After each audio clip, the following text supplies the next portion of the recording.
नमस्कार साथियों, मैं पंकज और आपका अपना YouTube चैनल मैथ्स वन में आपका स्वागत है।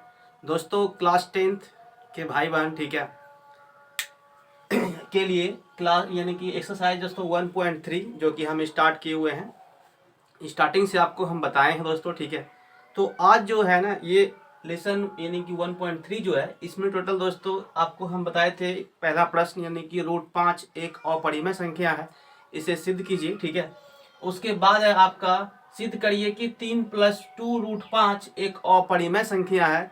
इसके बाद दोस्तों एक प्रश्न अभी और है, फिर ये अध्याय हो जाएगा संपन्न। ठीक है दोस्तों, तो चलिए आप देखते हैं, स्टार्ट करते हैं। इसमें से सबसे पहले यहाँ पे दोस्तों लिखा हुआ है कि 3 + 2√5 एक अपरिमेय संख्या है, इसे सिद्ध कीजिए। देखिए यहाँ से कैसे बनाएंगे, इसे बनाने के दोस्तों सबसे पहले करना क्या है आपको, देखिए इसमें लिखिएगा आप, यहाँ हम मान लेंगे कि माना 3 + 2√5 ठीक है एक परिमेय संख्या है। ठीक है, परिमेय संख्या है, हाँ या ना। आप देखिए मतलब अब यहाँ पे आप लिखेंगे कि परिमेय संख्या को P/Q के रूप में लिखा जाता है। ठीक है, जहां लिखेंगे Q = 0। ठीक है, यदि आप Q का मान 0 रख देंगे दोस्तों तो वो हो जाएगा इन्फिनिटी। मतलब ये जैसे हम कहें कि P का मान 2 है, Q का मान 0 है, तो वो क्या अनंत आ जाएगा। जैसे अब हम कहें इस तरह से कोई भी संख्या है उसके नीचे 0 से लगाइएगा भाग, तो वो क्या आएगा, कुछ नहीं आएगा, यानी कि अनंत तक आते जाएगा। ठीक है, लेकिन यदि हम वही कहें कि आप 0 जैसे यहाँ पे लिखा हुआ है, ठीक है, इसमें दीजिए आप भाग 5 से, तब 0 आएगा भाग देने पे। ठीक है, लेकिन अगर आप उल्टा लगाते हैं तो वो अनंत तक चला मतलब कि आ जाएगा। अब देखिए इसके बाद दोस्तों क्या करना है, इसमें जैसे आप लिखेंगे तो यहाँ से लिखेंगे आप कि 3 + 2√5 बराबर कितना हो गया, P/Q। बिल्कुल ध्यान से देखिए। ठीक है, अब इसमें दोस्तों करना क्या है, यहाँ के बाद जैसे हम यहाँ तो अभी हल लिख दिए। ठीक है, हल लिखने के बाद ये आपको इतना लिखना है पहले कि मान लीजिए कि माना 3 + 2√5 एक परिमेय है, मतलब कि एक परिमेय संख्या है, ये सवाल है दोस्तों। ठीक है, उसके बाद परिमेय संख्या है, तो परिमेय संख्या को P/Q के रूप में लिखा जाता है जहां Q = 0 होता है। ठीक है, यहाँ तक यदि आप लिख लिए, लिखने के बाद आपको करना क्या है कि 3 + 2√5 यानी कि जो इसको आप माने हैं ना एक परिमेय संख्या, तो परिमेय संख्या कैसे लिखाता है, P/Q के रूप में लिखाता है। बिल्कुल धैर्य से समझिए। ठीक है, अब देखिए दोस्तों यहाँ से हम क्या लिख सकते हैं, 3 को आप उधर भेज दीजिए, मतलब कितना आ गया 2√5 बराबर कितना आएगा P/Q माइनस हो गया 3। दोस्तों इसका एलसीएम कितना होगा Q, और यहाँ कितना आएगा P माइनस यहाँ पे आप लिखेंगे 3Q। ठीक है, ये देखिए 2√5। ठीक है दोस्तों, अब यहाँ से आप बताएंगे मतलब नीचे दिख रहा है कि नहीं। ठीक है, लेकिन देखिए इसमें दोस्तों गुना होगा तो 2 यहाँ पे आ जाएगा, हाँ या ना। मतलब इस जैसे कि आप उल्टा गुना कर मतलब कि इसको क्रॉस गुना करिएगा, तो √5 को सिर्फ हम यहाँ रखना चाहते हैं, तो ये 2 कहाँ जाएगा, नीचे आएगा। मतलब आप लिख सकते हैं इसको कि हम यहाँ पे लिख देते हैं। ठीक है, मतलब ये कि P-3Q/2Q, और यहाँ पे क्या रहा दोस्तों, यहाँ पे रहा √5। बिल्कुल आराम से देखिए, अब समझिए यहाँ से, जैसे कि हम दोस्तों यहाँ पे लिख लिए ये चीज। लिखने के बाद अब आप देखिए कि ये दाहिना और, ठीक है, मतलब कि ये आपका राइट हैंड साइड और ये आपका लेफ्ट हैंड साइड। ठीक है, तो राइट साइड का जो बात आया है, हम कहे कि ये P-3Q/2Q, कोई अंक आप सोचिए मन में। पहले ये आंसर हो चुका है, लेकिन पहले आपको समझा देते हैं कि हम किए क्या। जैसे अब हम कहे दोस्तों, हम मान लेते हैं कि P का मान जो यहाँ पे है ना, वो हम रख दिए, मान लीजिए 6 है। ठीक है, फिर Q का मान हम मान लिए दोस्तों कि यहाँ पे 1 है। आपको कोई भी पूर्णांक नंबर मान लेना है, पॉजिटिव वाला। ठीक है, फिर देखिए हम Q का मान जैसे 1 माने हुए हैं, तो अब यहाँ पे आप मान पुट कीजिए। ठीक है, तो p का मान कितना हो गया 6 माइनस 3 गुना यहाँ पे आप देखिए q का मान कितना 1 रखे है, तो 3 बटे कितना यहाँ पे हो गया 2। अब यहाँ पे दोस्तों आया क्या 3/2 आया। तो ये किस में है, ये आपको दिख रहा होगा यहाँ से कि ये p/q के रूप में तो आ गया, ठीक है, यहाँ पे कुछ रखने के बाद। तो हम कहें कि जब p/q के रूप में 3/2 आया हुआ है तो यह क्या है, एक परिमेय संख्या है। लेकिन जब परिमेय संख्या के बराबर तो परिमेय संख्या होना चाहिए, लेकिन यहाँ पे क्या है, यहाँ पे आपका है √5 में, जो कि √5 क्या है, एक अपरिमेय संख्या है, ना कि परिमेय संख्या। क्यों हम यहाँ पे ये कहेंगे कि ये जो हम कल्पना किए, हम सोचे मन में कि 3 + 2 √5 एक परिमेय संख्या, वो सोचना क्या हो गया मेरा, गलत हो गया, ठीक है। मतलब अब यहाँ से हम ये कह सकते हैं कि जो माना हुआ चीज है ये परिमेय संख्या है, लेकिन परिमेय संख्या के बराबर तो परिमेय संख्या आना चाहिए। जैसे कि आपने कहा कि p/q के बराबर आना चाहिए, जैसे हम कहें 2 आ गया, तो ना बोलिएगा कि ये परिमेय संख्या बराबर क्या है, परिमेय संख्या। बट यहाँ तो वैसा नहीं आया, बाईं ओर कुछ है दाईं ओर कुछ है, तो इसलिए ये भावनाएं मतलब कि ये संभावनाएं क्या है, गलत हो गया। तो हम ये कह सकते हैं दोस्तों यहाँ से कि 3 + 2 √5 एक परिमेय संख्या नहीं बल्कि एक अपरिमेय संख्या है। यही आपको सिद्ध करना है, ठीक है, हो गया। लिखेंगे यहाँ से कि p और pq एक पूर्णांक है, ठीक है। यहाँ पे लिखेंगे, यहाँ दाईं ओर परिमेय प्राप्त हुआ तथा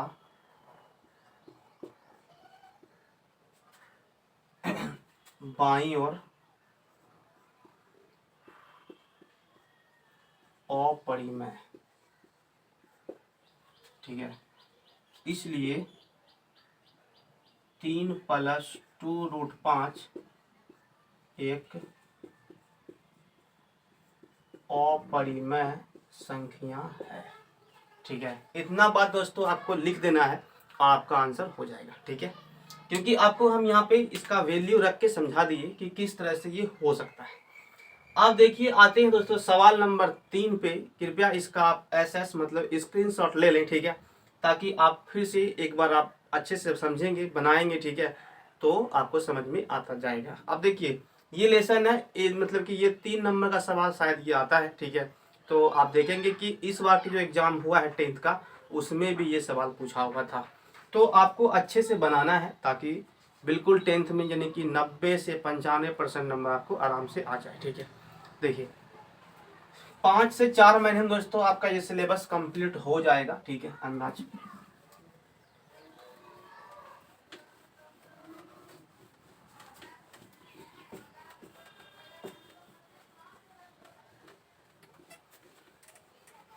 अब देखिए आते हैं सवाल नंबर हम 3 पे। देखिए 3 नंबर के जो प्रश्न है दोस्तों, यहाँ पे ये लास्ट है। तो तीसरा प्रश्न में क्या कह रहा है इसे आप देखिए, लिखा हुआ है यहाँ पे सवाल नंबर 3 में कि सिद्ध कीजिए कि निम्न संख्या अपरिमेय है, ठीक है। जैसे यहाँ पे लिखा हुआ है 1/√2 है, फिर 7√5 है, उसके बाद आपका है 6 + √2, ठीक है। ये दोस्तों आपका 3 में जो है ना 1 नंबर, 2 नंबर एंड 3 नंबर, ये सवाल आपको तीनों दिया हुआ है। यहाँ पे आपको अपरिमेय आपको सिद्ध करना है, ठीक है। देखिए दोस्तों, तो अब यहाँ से हम कहें कि ये सभी नंबर को आपको अपरिमेय सिद्ध करना है। आपको अपरिमेय सिद्ध करने के लिए हम बता चुके हैं 2 सवाल। अब देखिए एक तो ये सवाल कहता है यहाँ पे दोस्तों, हम इसमें हल लिखेंगे यहाँ पे 1 नंबर में, और इसमें मानेंगे क्या, इसके मान लेंगे जस्ट विपरीत, ठीक है। माना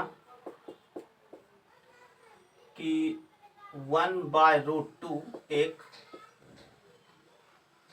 परिमेय संख्या है, परिमेय संख्या, ठीक है, मान लिए। अब देखिए ये मानने के बाद दोस्तों करना क्या है, इसमें यहाँ पे आप लिखिएगा कि परिमेय संख्या को p/q के रूप में लिखा जाता है जहां Q equal to not zero. ठीक है, ये बात आपको हमेशा लिखना है। ठीक है दोस्तों, तभी आपको यहाँ पे नंबर मिलेगा। 1 मिनट।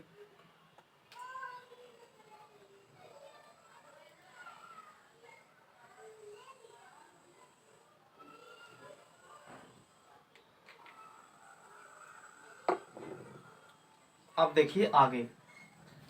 तो अब दोस्तों हम यहाँ पे क्या लिखेंगे कि P बटे Q बराबर क्या लिखेंगे 1/√2। अब दोस्तों इसे हम सॉल्व करेंगे। ठीक है, तो सबसे पहले आप सॉल्व कीजिए। यदि आप इसका वर्ग करके सॉल्व करते हैं तो भी सही है, उसमें भी हम वर्ग कर सकते थे, लेकिन वहीं से मेरा प्रूफ हो गया तो अब आगे नहीं करना। देखिए इसमें गुना करेंगे दोस्तों, क्या आएगा आपका, यहाँ पे आप लिख सकते हैं कि 2p मतलब कि √2 एंड यहाँ पे p है। ठीक है, इसको इससे गुना कर दिए और यहाँ पे क्या आ गया आपका दोस्तों q आ गया। ठीक है, अब देखिए फिर से हम लिख सकते हैं यहाँ पे कि p का जो मान है दोस्तों, या तो फिर q का जो वैल्यू आया हुआ है वो क्या आया हुआ, q का मान आपका आया है √2p आया है। ठीक है, अब यहाँ से एक काम आप और कर सकते हैं, ये या तो फिर आप यहाँ पे ये लिखिए, मतलब ये कि p बटे मतलब कि p का जो मान है वो q बटे क्या है आपका √2 है। ये भी तो आप कर सकते हैं, हाँ या ना, तो सिर्फ आपको दिखाना है यहाँ। ठीक है, और जैसे कि हम यहाँ पे लिखेंगे दोस्तों, जैसे आया मेरा क्या कि p बराबर लिखा हुआ है q बटे √2। दोनों तरफ दोस्तों आप पहले वर्क कर लीजिए। ठीक है, आराम से। ये कितना आ गया आपका p² बराबर कितना आया q² बटे आया 2। ठीक है, ये तो आ गया। अब जैसे हम मान लेते हैं, सवाल देखिए हो गया, इतना ही आपको लिखना। अब इसके बाद सिर्फ लिखना है आगे। ठीक है, कि हमने क्या किया इसमें। अब हम जैसे कहें दोस्तों आपसे, मान लीजिए यहाँ से कि ये तो p दोनों तरफ यहाँ पे वर्क कर लिए तो यहाँ आया। अब इतना आने के बाद आप खुद मन में सोचिए कि जो मेरा p का जो वैल्यू है, ठीक है, अब यहाँ p² है। ठीक है, तो हम कहे कि अगर आप q² की जगह पे जैसे आप रखिए यहाँ पे 4। ठीक है, तो 4 का स्क्वायर कितना होगा आपका 16 बटे 2 कितना आ गया आपका 8। हाँ या ना, ये तो 8 आया।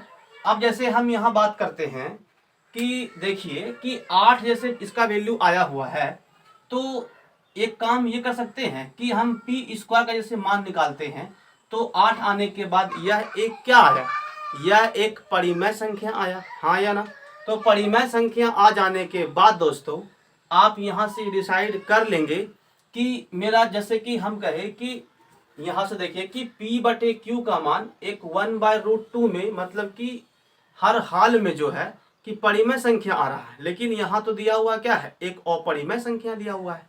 तो यहाँ से हम ये लिखेंगे, देखिए आप लिखिएगा क्या कि q² 2 से विभाजित है तो q भी 2 से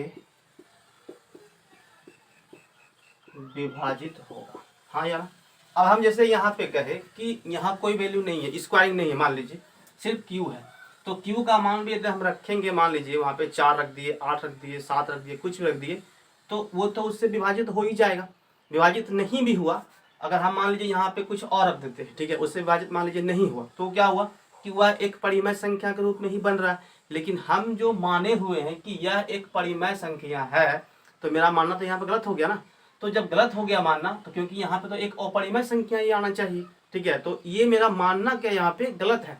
तो हम कह सकते हैं यहाँ पे जैसे ये q से विभाजित हो गया ना, q भी 2 से विभाजित होगा। ठीक है, लिखेंगे कि 1/√2 एक क्या है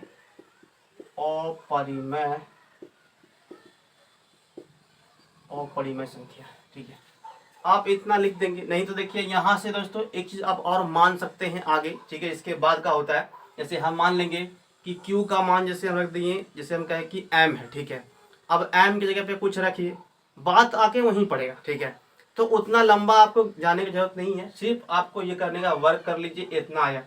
अब ये वैल्यू से आप खुद मन में सोचिए कि मेरा परिमेय बन रहा है, ठीक है, तो परिमेय बन रहा है। लेकिन जब आप इसमें देखिए कि यहाँ पे ये √2 है, तो √2 क्या आता है, √2 एक आता है आपका अपरिमेय संख्या। तो कभी हम तो यहाँ पे परिमेय मेरा प्रूफ हो गया, तो परिमेय तो आना नहीं चाहिए था, तो परिमेय जब आ चुका है तो कभी वो हो सकता है कि अपरिमेय हो जाएगा, नहीं ना होगा, इसलिए क्या कहेंगे, यह एक अपरिमेय संख्या, परिमेय ना होकर के एक क्या है, अपरिमेय। अब देखिए आप सवाल नंबर 2 को, ठीक है, 2 नंबर भी दोस्तों आपका वैसे ही बनेगा, ठीक है।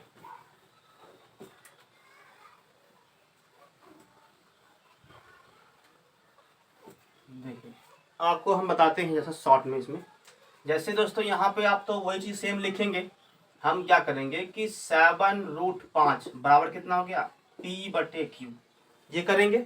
मान लेंगे कि ये जो है ना कि यह 7√5 एक क्या है, परिमेय संख्या। आपको हम सिखा दिए 3 सवाल, बस सबको आपको वैसे ही बना देना है, ठीक है।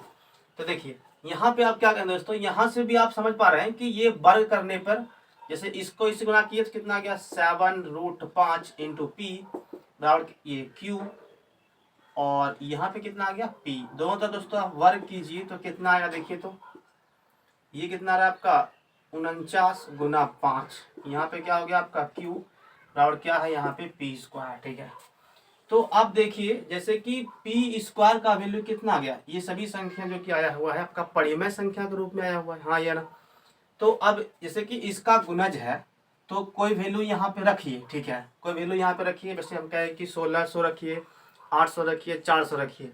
तो इसका जो गुणज होगा वो इसके गुणज के सामान्य नहीं होगा, मतलब हम ये ना कर रहे हैं कि ये 2 बराबर 2 हो जाएगा, ठीक है, वो नहीं। इधर जो आएगा वो परिमेय संख्या आएगा, इधर जो आएगा उधर भी, इधर भी क्या हो गया, इधर भी एक परिमेय संख्या हो गया, ठीक है।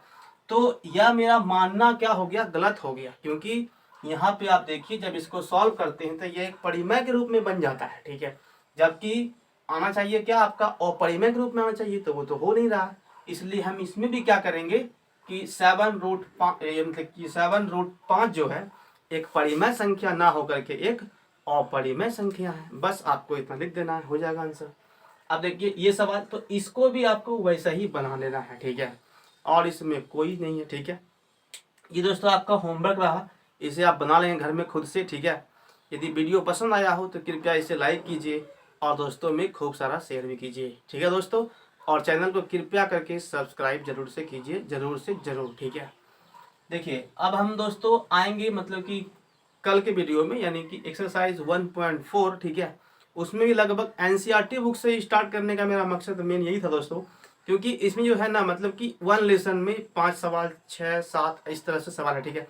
तो इसमें क्या होगा कि आप खुद लगेगा कि आप एक लेसन को जब सॉल्व करेंगे वापस से घर में, ठीक है, तो लगेगा कि नहीं एक दिन में हम 1 लेसन बना लेते हैं, ठीक है। तो इस तरह का जो फीलिंग आएगा वो अच्छा आएगा, क्योंकि एनसीईआरटी बुक में ये फैसिलिटी दिया हुआ है कि एक लेसन में मात्र 5, 7, 8 कहीं 10 इस तरह से सवाल दिया हुआ है, ठीक है दोस्तों। मिलते हैं कल की वीडियो में, तब तक के लिए थैंक यू एंड जय हिंद दोस्तों।